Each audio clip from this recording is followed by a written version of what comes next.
This episode includes discussion of ADHD, anxiety and alcohol use. Viewer discretion is advised.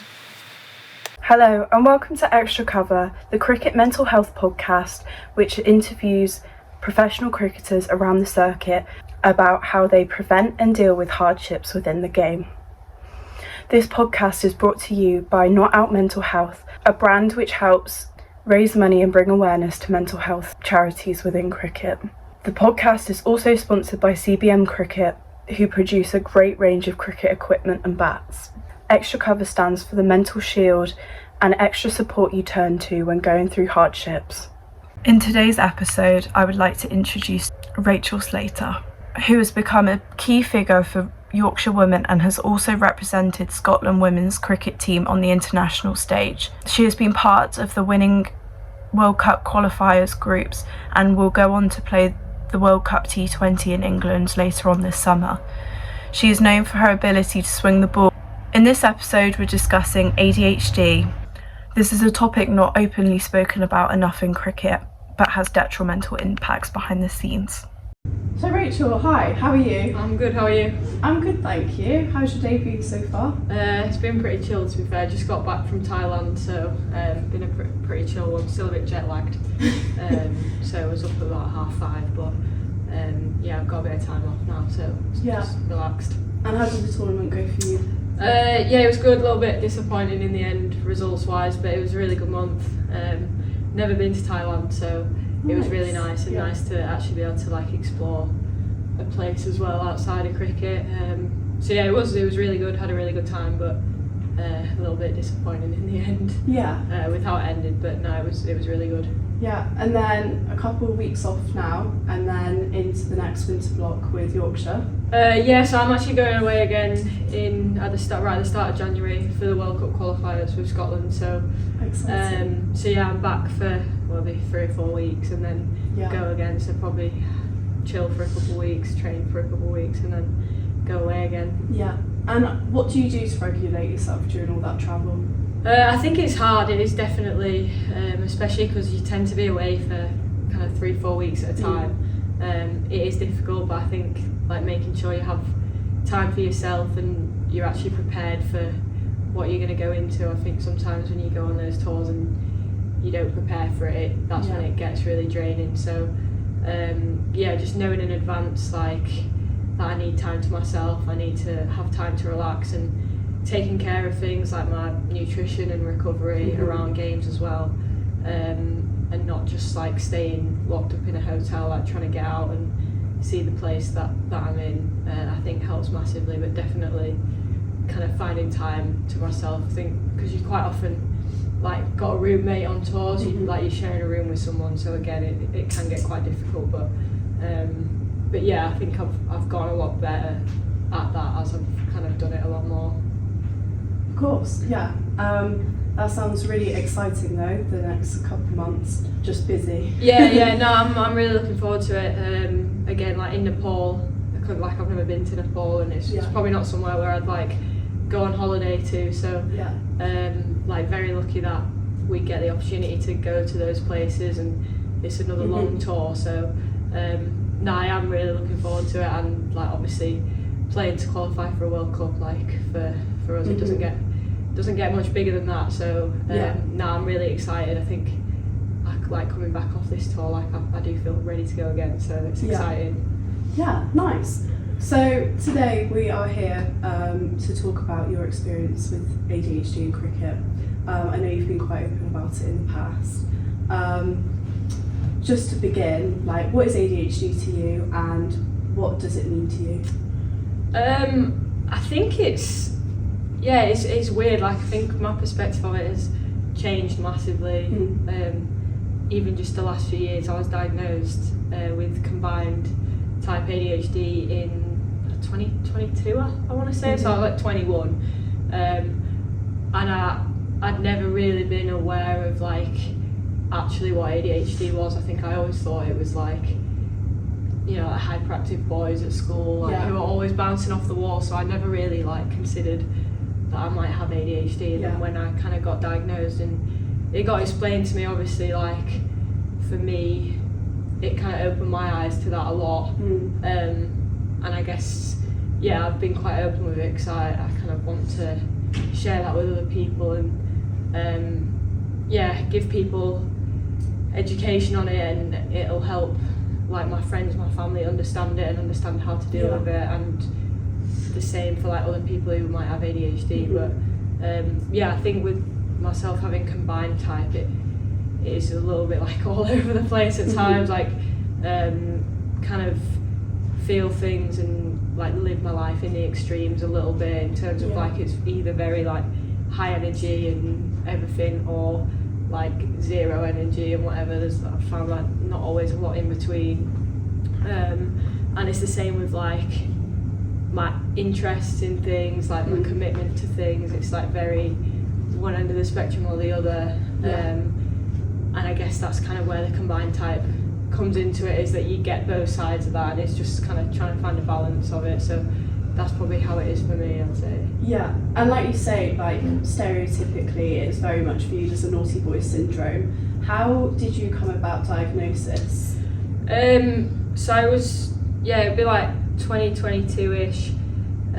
I'd been struggling for a few months, just like feeling really rubbish.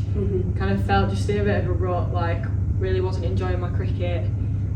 Was feeling like the pressure of my cricket a lot, and off pitch as well, just like wasn't really finding that I could get out of feeling like I was in a rut. Like I'd tried everything. I'd quit drinking for 3 or 4 months. I'd like got off social media for a month or 2 completely, like just didn't really feel like I could like break that. So I'd spoke to a coach here when it was Northern Diamonds, and the club doctor here, and just kind of decided I wanted to take some time away from cricket and just figure things out for myself a little bit. And I don't know if they kind of thought maybe I've got ADHD or if it was a coincidence, but I got referred to a psychiatrist who specialises in ADHD and works with a lot of athletes as well.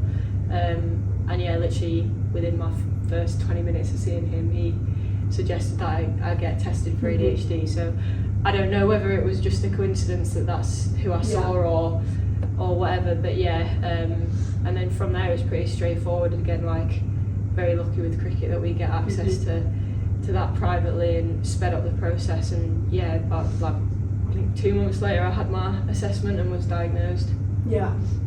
So let's start from the beginning with all of that. When you were growing up, how would you feel like this affected you in training and maybe education as well? I think at the time I didn't really notice it, but looking back now, like a lot of ways, like in school, I always did really well in school. Like I was again pretty lucky, like academically just found it pretty easy. Like I never came home and did my homework or did extra work or anything. I could just do it, and like was always I wasn't in trouble at school for that because I did well. I think I got away with a lot at school just because academically I did well.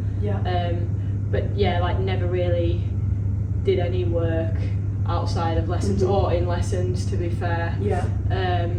Was just like always told off for like talking too much and just answering back and just being a bit like cheeky and impulsive in lessons and not concentrating.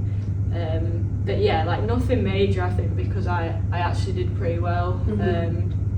But like I didn't carry a school bag with me, just carried things in my pockets, just like really unorganised stuff like that.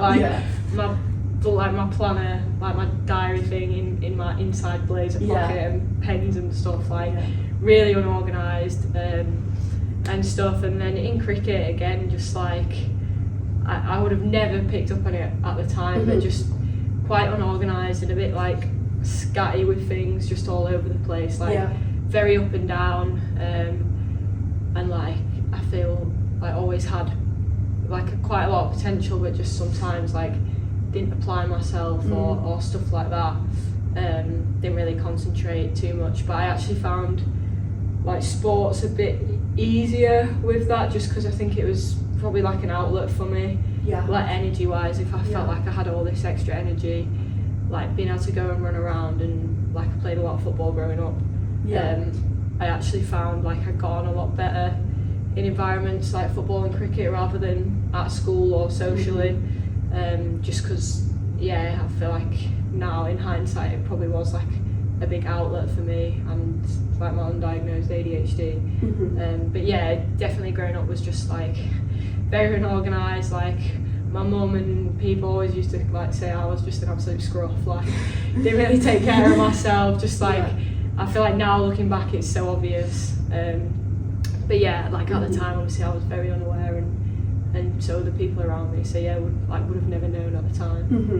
And a big trait for females with ADHD is perfectionism, and also having RSD, which is rejection sensitivity dysphoria. Are these symptoms that affected you growing up? I think perfectionism in terms of like the similar thing, I was always like 0 or 100 with everything, so like even subjects at school, like I was either an A-star student or C, like C-D student sort of thing, and like if I didn't care about the subject or didn't feel like I was good at it or didn't have interest in it, then I would literally just put no effort into it, like I didn't care at all. Even with like my English, like I struggled a lot more with like language-based subjects, but like English, which obviously you need to pass, like I couldn't care less about it, so I didn't put any work in. Whereas other subjects where like I enjoyed or I wanted to do well at and was interested in, I would literally be like 100% effort, like really well applied in class, and just found that like because I was so interested in it I could retain that information really well and did really well in those subjects. So I think in that respect, and even in cricket, like I find it now, like if I'm working on something and I'm like, I'm close to getting this right, but it's not quite right, I just won't stop, like I just kind of will keep going. I don't think I've noticed as much like the RSD stuff. I think I definitely do react intensely at times, maybe more in terms of like losing my temper a little bit, or maybe kind of show that in terms of like isolating myself rather than like outwardly being emotional with it. It's probably more inwards for me, but I don't think that's something that I know a lot of people with ADHD who've struggled with that a lot more than I feel like I have. So I don't think I've been as affected by that. But maybe that's just because maybe I internalise it more than like showing it outwardly. So obviously, again, another symptom within ADHD, which some see as a superpower, is hyperfocus. But I can imagine this has been very beneficial to you, especially in sport. But do you think this has had its drawbacks, that you can get really obsessive with something? Yeah, I think so. I think I definitely see both sides of it. I think like when I was 15, 15, I tore my ACL, and that was like my first big injury, which is quite like young to have a big injury like that, I guess. But like the way that I rehabbed that was, looking back, like crazy. Like I would never, I like it's easy to say, but I could never like be that like religious with something now. Probably because I take medication now, but like literally I would be up at 5:45, 6 every morning before school, do a gym session or whatever, do part of my rehab, go to school, I was in school at the time, come home, do another session, rehab, and I, literally every day for 5-6 months. And I returned to cricket from that injury within about 6 months after my surgery, so that's like really quick. But like I genuinely think if I didn't have ADHD, there's no way I'd have been like that, and everyone at the time was like, you're absolutely mental, like what are you doing? But that was just what I did. And again, like I said, if I'm working on something in training and I'm like, I'm close and I know I can do this, but I'm not quite got it, I will just keep going until I do. But it definitely has its drawbacks, like, because I think you can't always control what that focus goes into. Like it's good if it's gone into a positive thing or whatever, something that actually works towards your goals, but sometimes that focus definitely can go into the wrong things. And even just things like, I don't know, like if I'm playing a game on my phone, like a Football Manager career or a TV show, it's like literally just will non-stop, like, yeah, and I just won't be able to like snap out of that. So yeah, like it can be a positive thing, but I think you can never really control what that kind of goes into, and yeah, I think that's where it becomes a difficulty. And I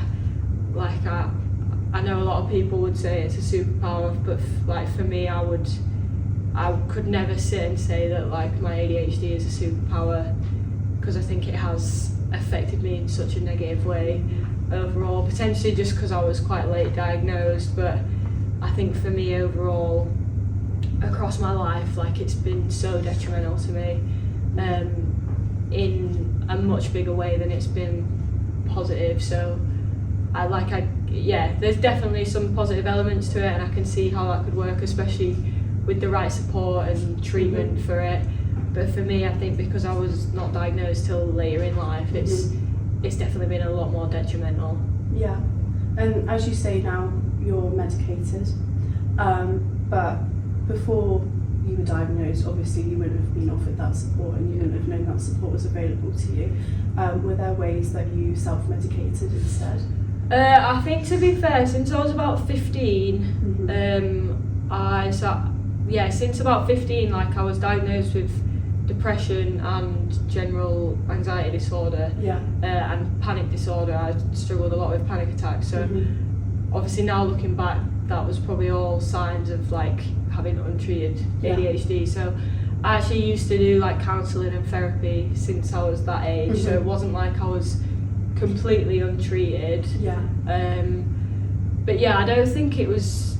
I think now looking back, I've definitely struggled to control impulses in ways that people without ADHD would be able to control impulses, and especially around cricket and stuff. Like I think in sport there's like a big drinking culture and stuff, and I would say I've probably found that easier to get drawn into than other people. I think coming from like a social group from school and college that was a lot more sociable and into going out and drinking than a lot of people I've grown up playing cricket with, I think I definitely found it easier to get dragged into that and get carried away with it, and kind of like live up to this thing of like being a bit of a party animal in my early years as a professional cricketer, just because like struggling with impulse control and stuff like that. And obviously I'm now a lot more aware of that, and don't drink anymore, because I think that's something that's like, it's chicken and egg really, but like has affected my ADHD massively. Even if it's not like heavy drinking, it's like still find it really detrimental to me. So yeah, I wouldn't say it's been like self-medicating as such, but definitely like it makes that kind of stuff harder. Yes. Do you feel like drinking was seemed positive at the time because you were able to unmask? I think so. I think again, like it's all in hindsight, and I can say this, but I obviously was never aware of it at the time. But I definitely am now aware of the fact that like, and everyone does it to an extent. Like socially, it's a lot easier to socialise when you've had a few drinks, and that's completely normal for everyone. But I think as someone with ADHD, you probably don't realise how much you rely on that, and that actually a lot of people without ADHD aren't actually worried about that, and aren't actually thinking I need to drink to be able to socialise or to be able to feel like I fit in. And I probably wasn't aware of that at the time, but now obviously looking back, I definitely felt like I would drink because it's like, it makes it a lot easier to fit in socially.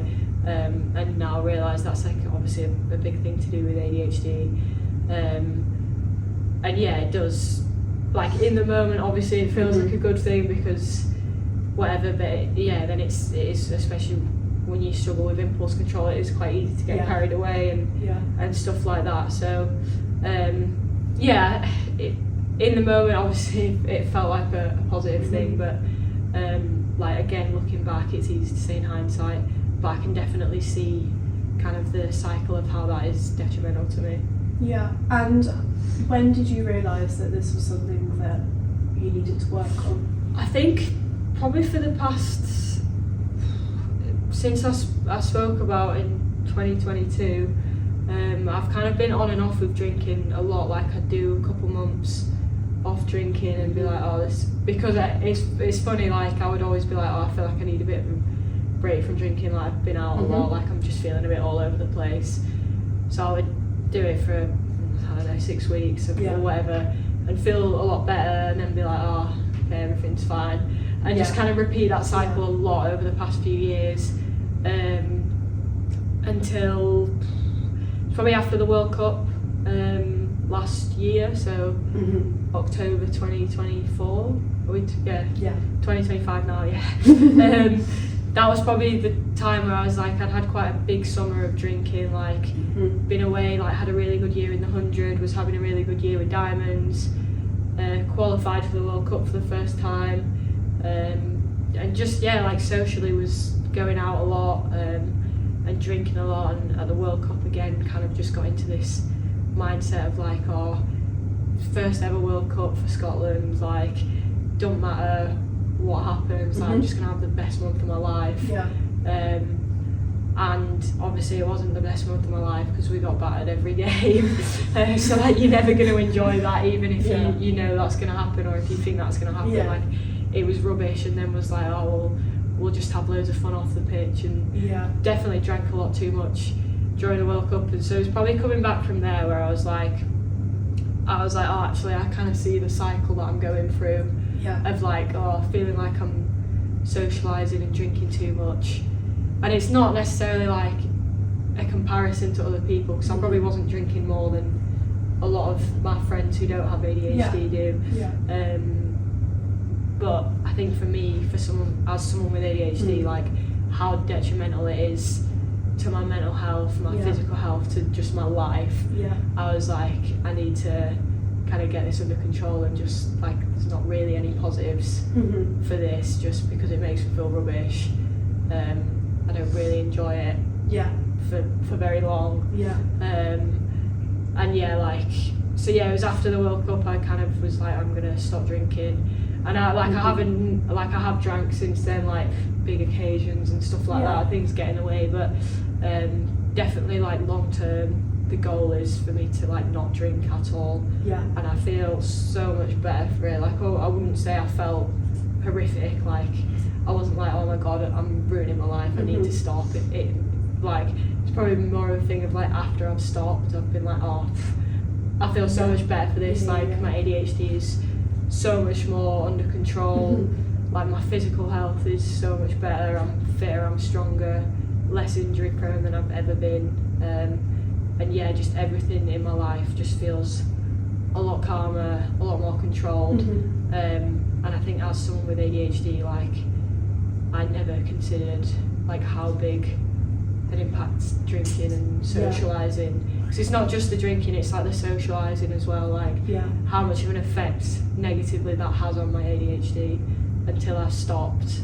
And I don't think I could go back to being like that and drinking really regularly now, knowing how much better I feel for not drinking. And is that just the emotional drain that comes with socialising? I think so, I think again it's very like 0 or 100, like if I'm enjoying socialising and I'm loving it, then I'm life and soul of the party, and I'm like first person out and first person encouraging everyone to get together. But I think with the nature of ADHD is that then you don't really recognise when that's switching and when actually you just need to take a step back. So it can be quite draining. So, but again, I've gotten a lot better at that in the past couple of years, of just knowing when I need my own space and knowing when I'm feeling a bit drained.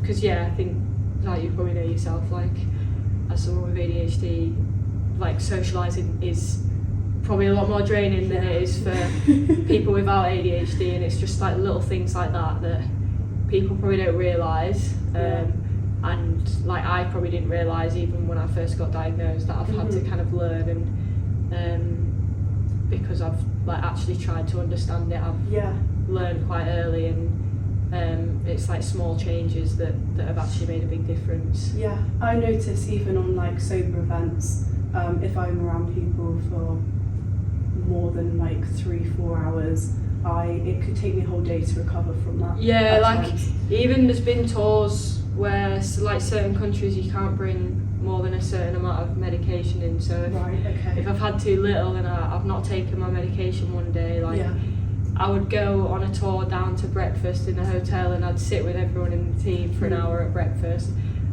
and I would come back upstairs to my room and need to nap because it's just like I'm exhausted. I've just been sat chatting for an hour. Whereas obviously like when I'm taking my medication I don't really get that as much. Or someone without ADHD wouldn't feel like that. But yeah, it is draining, and I think you don't really realise it until you stop and you're like, oh my god, like I'm exhausted. But yeah, no, it's definitely like something I've had to be aware of. And going back quickly to the diagnosis process, how did you manage to process that diagnosis? To be honest, I don't think it took too much processing. I think I was just like, it got explained to me, and I think before I'd even had my assessment I was like, we were pretty certain what the outcome of that was going to be. So yeah, I don't think it took too much processing, to be fair. It was more of just like, like that makes sense type of thing. And like I said, I've been very fortunate with like getting it done privately and like having it done really quickly, that actually like it was a really easy process, and I feel like everyone's been pretty understanding and like not really made it into a big deal at all. So yeah, I don't think it took too much processing for me. It was just kind of like, oh yeah, like that actually makes a lot of sense. Yeah.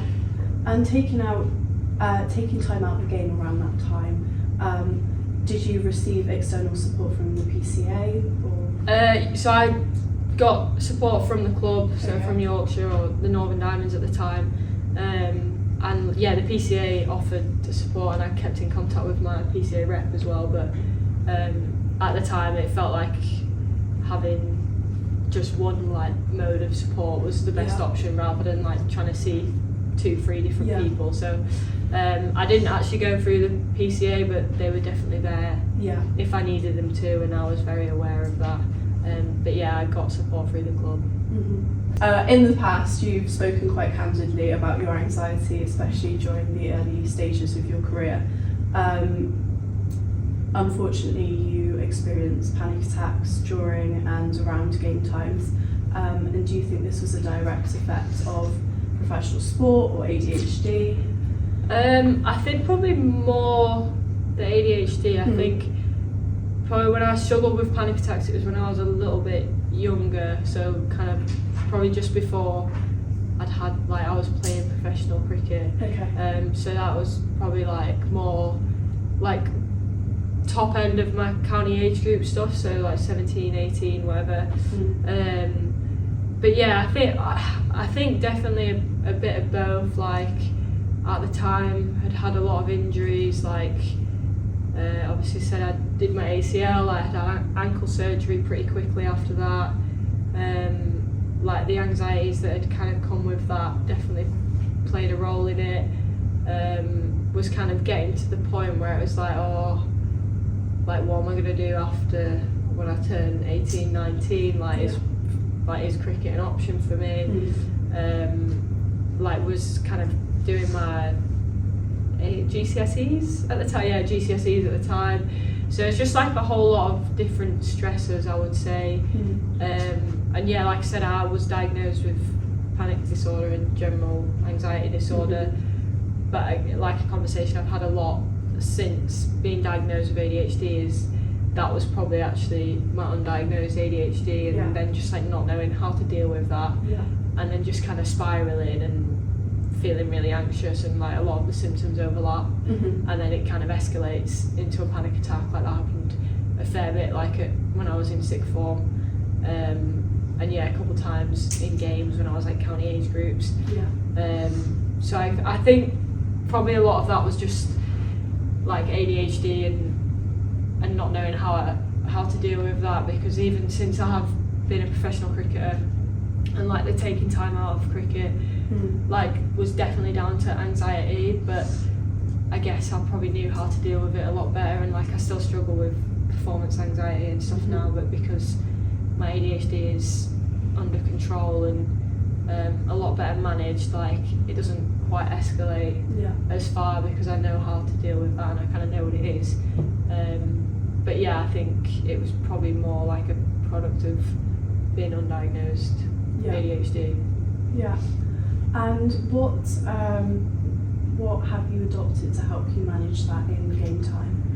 I think just trying to rationalise things and just kind of knowing that like whatever thoughts you're having, like they're not real, like it's not an actual representation of the world and what's actually happening. So I think just trying to slow that down and rationalise the thoughts and kind of see the bigger picture rather than just like being really in on what's going on in my head.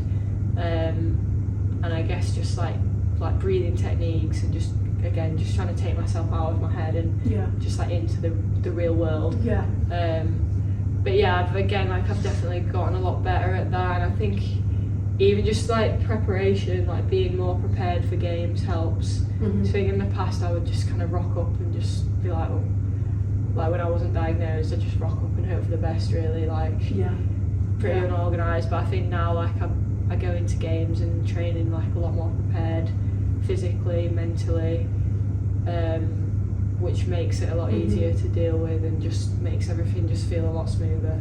Yeah. And do you think the medication has been a big part of being able to regulate yourself better? I think so. I think I feel like a lot more level on it, whereas I think if I'm not on it, like sometimes it can actually feel good because it's like you get that positive side of it where everything's amazing and you're high energy, but also you have like the 0% as well.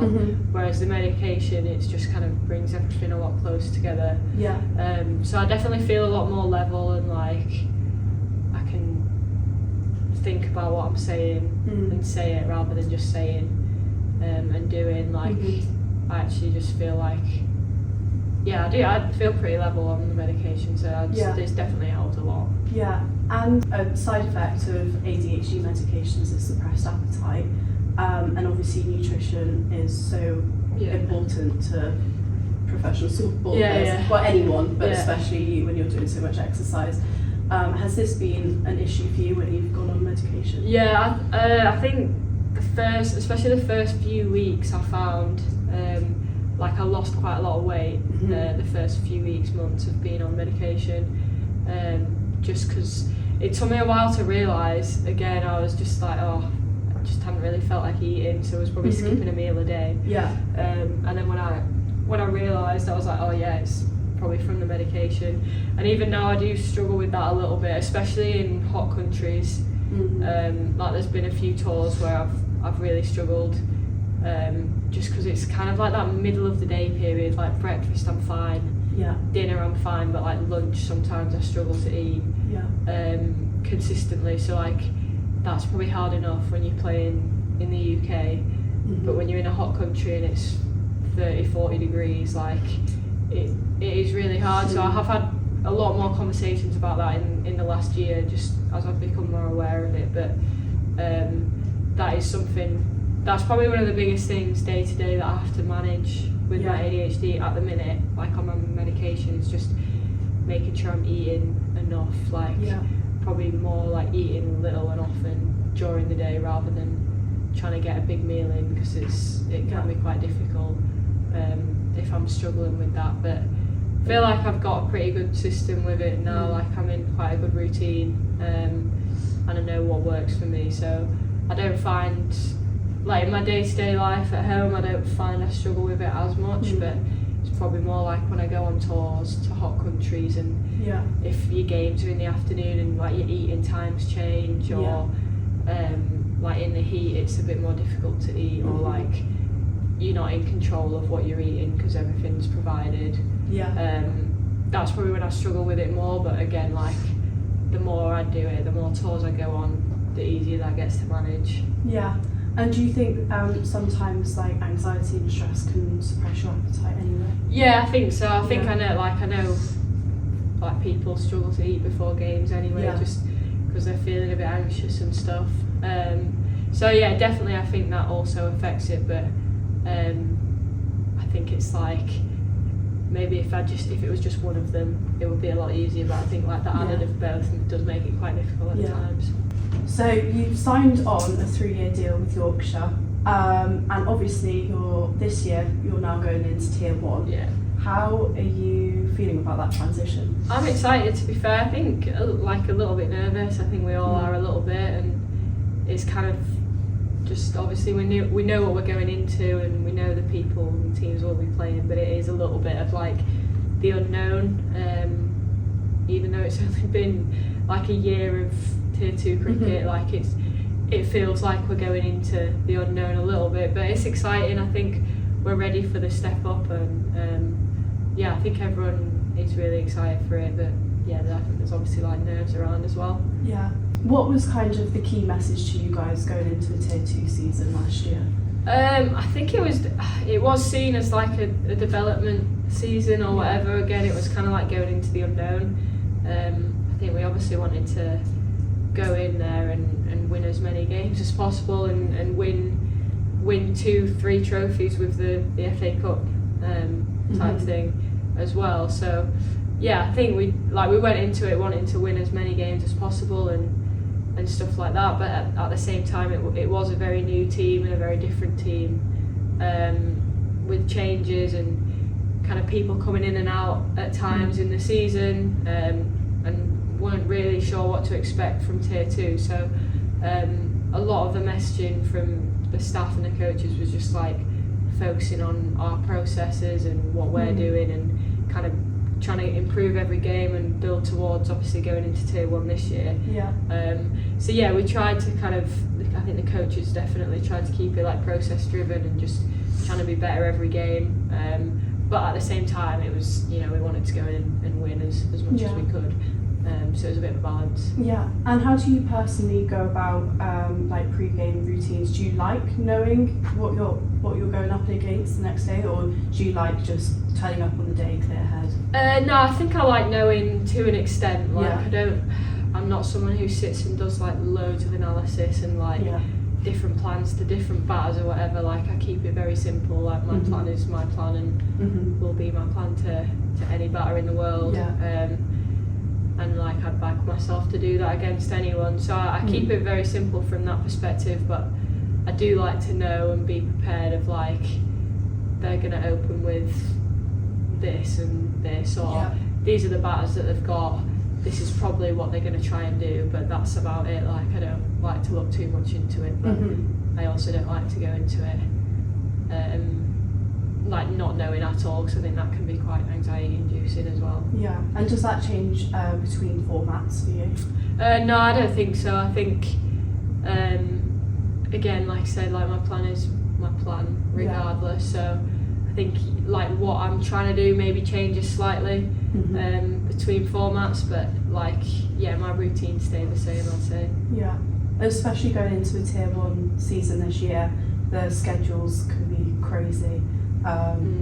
What like non-cricket routines like help you manage your stress and like maintain some balance in your life? I think again, like I said, just having time to myself. Again, like the last year or so, I found like not drinking has like been a massive game changer. Like and that's like allowed me to sleep better, to eat better, just to spend my time off better. Because I think in the past, like if I had a game on a Saturday and then I had Sunday, Monday off, I would go out drinking on the Saturday night and then spend half of your days off hungover and not eating well, not sleeping well, not able to do much. Whereas now I've found like I still socialise, I still go out, but like just with not drinking, it's like I have so much more time to just like actually have a good day of recovery the next day, like feel physically really good, feel mentally really good, and then I can do what I want with my time. I'm not like, oh, I feel rubbish, I don't want to do anything. Like actually I feel good and I can do what I want. So I think that's been a big thing. Eating well, and that balance of like spending time with my friends, but also having time to myself, especially when you're like travelling around a lot. and just trying to make sure that I'm on top of everything and not like balancing a load of plates. It's just trying to keep everything as level as possible. And do you think you have any specific activities or like people that hold you accountable to this?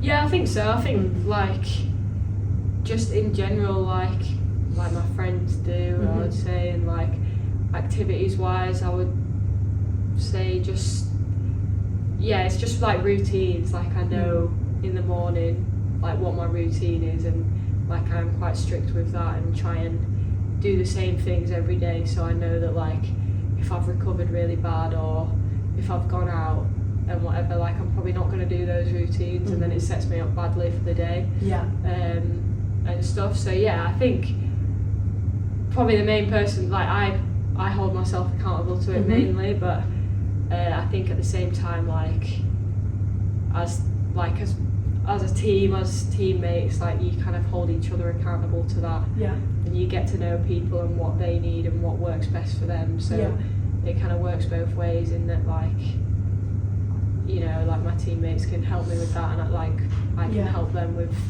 being able to decompress after games or whatever, and I think naturally you get that in a team anyway. Yeah, and do you feel like having a really open communication with your teammates has helped you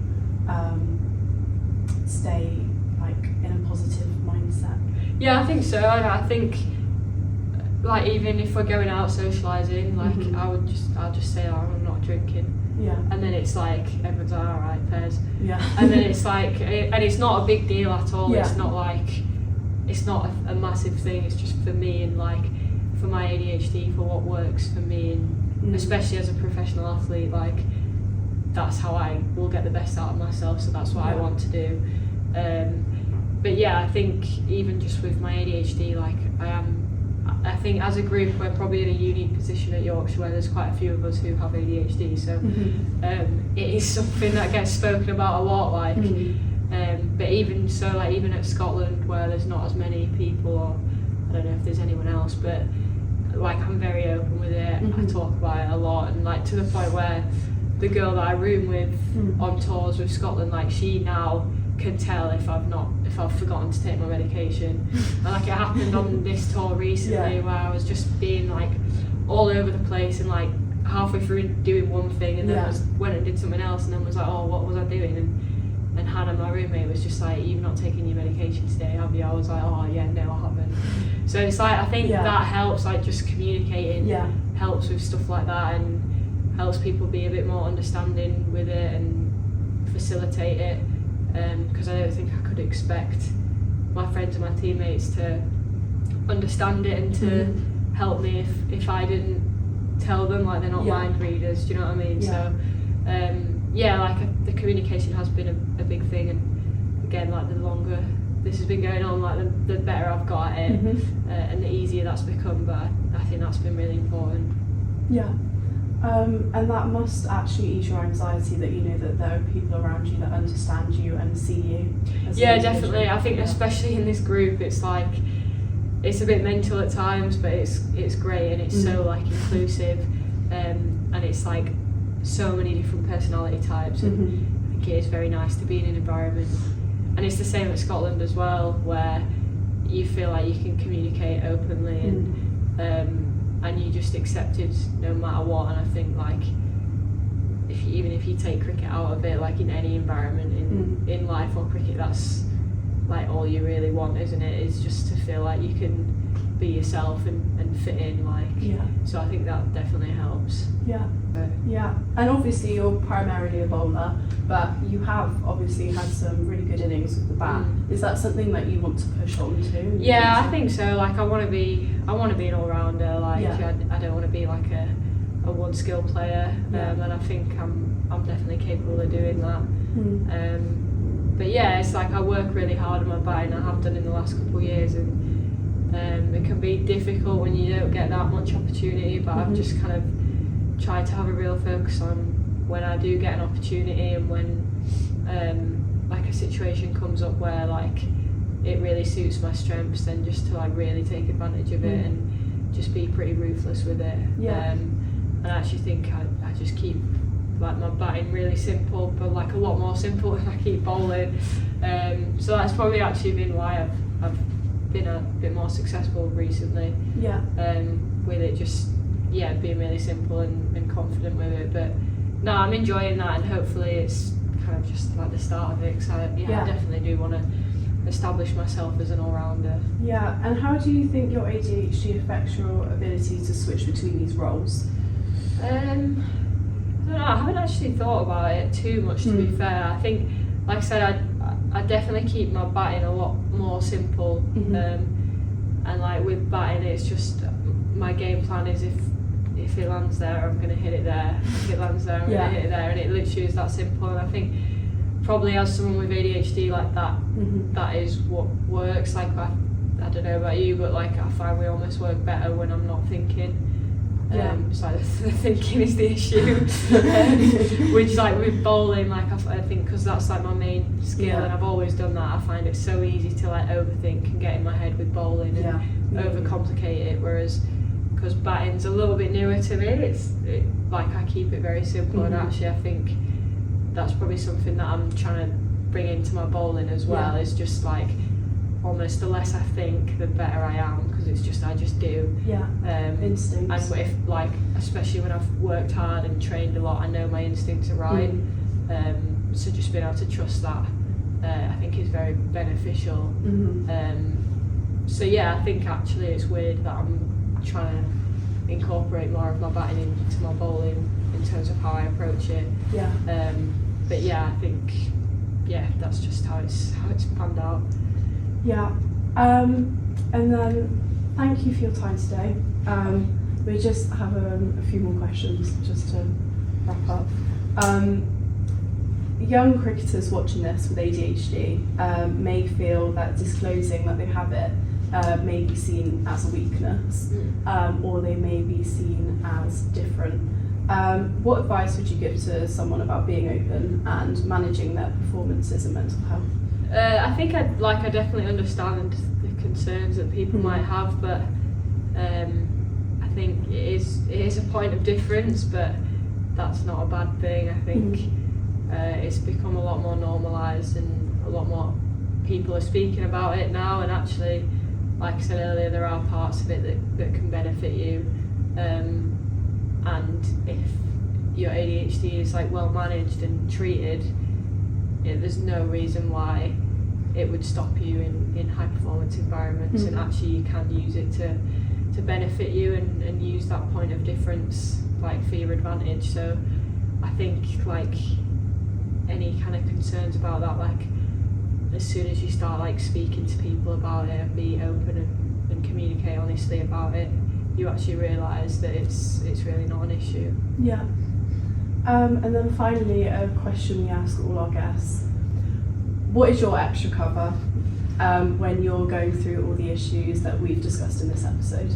I think just something I've probably not always been good at, but I'm getting better at, is just like communicating. Like people can't help you if you don't tell them what's going on, and everyone's got their own stuff going on. Like I think it's so easy to be in your own head and be like, this is awful, like I've got all this going on and no one's helping me and no one wants to help. But actually like everyone has stuff going on, everyone has their own life, so if you don't speak to them and communicate, then it's difficult for people to help you, and everyone, I think it's like sometimes you think, oh, should I ask this person, I'm not sure if they'll want to help me, but like if you've got a person in mind that you're thinking, oh, I want to speak to them, it's probably because they've like created a relationship with you where you feel comfortable enough that they can help you and stuff. So I think just trying to be better at like communicating and like allowing people to help me and to support me, and just allowing people to communicate with me and me to communicate with them, and it just makes everything so much easier. And 9 times out of 10 when you do that, you realise actually it's not that bad. Like I was just getting in my head a little bit, and it's nowhere near as bad as I thought it was. So it's something that I've not always been great at, but I'm trying to get better at. Thank you so much for your vulnerability and honesty today. I really admire how open you have been, and I really hope that well, I know this will touch a lot of people watching and will bring more awareness to ADHD. No, Thank you so much. Appreciate it. Cheers. Bye, and thank you for watching the latest episode of Extra Cover.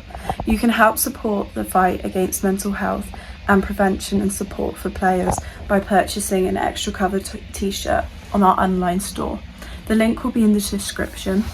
If you enjoyed it, please like and subscribe and turn on notifications so you know when another episode is released. Thank you so much.